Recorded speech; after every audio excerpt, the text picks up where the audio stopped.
नॉली factory के मुअज़्ज़ज़ दोस्तों अस्सलाम वालेकुम। नाज़रीन इकराम, ये कहानी है 1956 की, जब अमेरिका में एक बहरी जहाज़ तेल लेकर जा रहा था। ये जहाज़ अचानक ही अपने रूट से हट गया और इससे राब्ता ख़त्म हो गया और फिर अचानक बुलंद होती लहरों या किसी और वजह से ये जहाज़ अपना तवाज़ुन खो बैठा और समंदर में मौजूद एक चट्टान से टकरा कर तबाह हो गया। हादसे के वक्त जहाज़ के कप्तान ने लाइफ बोट की मदद से अपनी जान बचा ली, लेकिन हादसे के बाद जहाज़ के कप्तान को गिरफ्तार कर लिया गया क्योंकि तेल के नुकसान के साथ साथ जहाज़ भी तबाह हो गया था और इसका जिम्मेदार जहाज़ का कप्तान था। चुनाचे गिरफ्तारी के बाद इसकी तफ्तीश का अमल शुरू हुआ। कप्तान ने बताया कि वो जहाज़ के डेक पर मौजूद था और आसमान बिल्कुल साफ था। फिर अचानक आसमान से आबशार की तरह जहाज़ के डेक पर पानी गिरा और पानी के साथ ही आसमान से एक मोटी ताज़ी भैंस नीचे गिरी। भैंस के गिरने से जहाज का तवाज़ुन बिगड़ा और ये चट्टान से जा टकराया, जिसकी वजह से जहाज तबाह होकर डूब गया।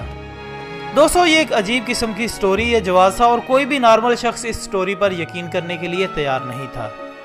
शायद आप भी इस बात पर यकीन नहीं करेंगे, क्योंकि अगर आसमान बिल्कुल साफ हो और आसमान से अचानक आबशार की तरह पानी गिरे और ज़रा देर बाद एक धमाके के साथ आसमान से एक भैंस भी नीचे गिर जाए, तो इस बात पर भला कौन यकीन करेगा। लिहाजा इस कप्तान की बात पर किसी ने यकीन नहीं किया। जबकि ऑयल कंपनी ने इसे झूठा, पुलिस ने इसे मुजरिम डिक्लेयर किया और माहिरीन नफ्सियात ने इसे पागल करार दे दिया और बिलाखिर कप्तान को पागल खाने भिजवा दिया गया। इस कैद के दौरान दीगर पागलों के दरमियान रहने की वजह से ये हकीकतन पागल हो गया। नाजरीन, ये इस कहानी के सिक्के का एक रुख था। अगर मैं आपसे पूछूं कि क्या ये कप्तान सच बोल रहा था, तो आप में से बहुत सारे दोस्त कहेंगे कि ये मुमकिन ही नहीं कि आसमान साफ हो और आसमान से कोई भैंस गिरे, लिहाजा आप भी इस कप्तान को झूठा और पागल करार देंगे।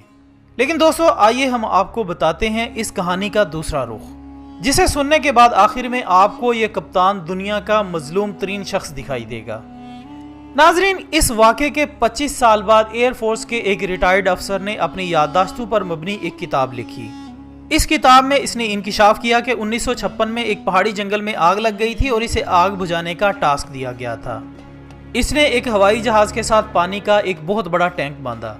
वो इस टैंक को समंदर में डुबोकर भरता, जंगल के ऊपर जाता और पानी आग पर गिरा देता और दोबारा टैंक भरने के लिए समंदर की तरफ रुख कर लेता।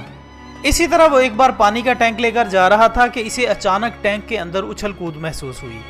इसने महसूस किया कि टैंक के अंदर कोई चीज़ चली गई है और अगर इसने टैंक नीचे ना गिराया तो इस चीज़ की उछल कूद से इसका हवाई जहाज गिरकर तबाह हो जाएगा।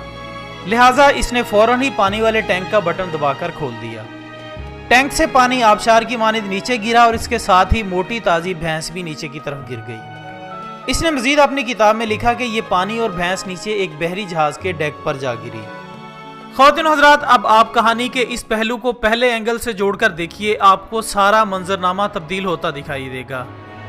जबकि इस वीडियो को बनाने का मकसद ये था कि आप जब तक दूसरे फ्रीक का मौक़िफ़ ना सुन लें और इसकी अच्छी तरह जांच न कर लें, उस वक्त तक आप किसी शख्स की कहानी को झूठा कहने से बचें, क्योंकि जब तक मुल्जिम और मुद्दई का मौक़िफ़ सामने नहीं आता उस वक्त तक सूरत हाल वाज़े नहीं होती।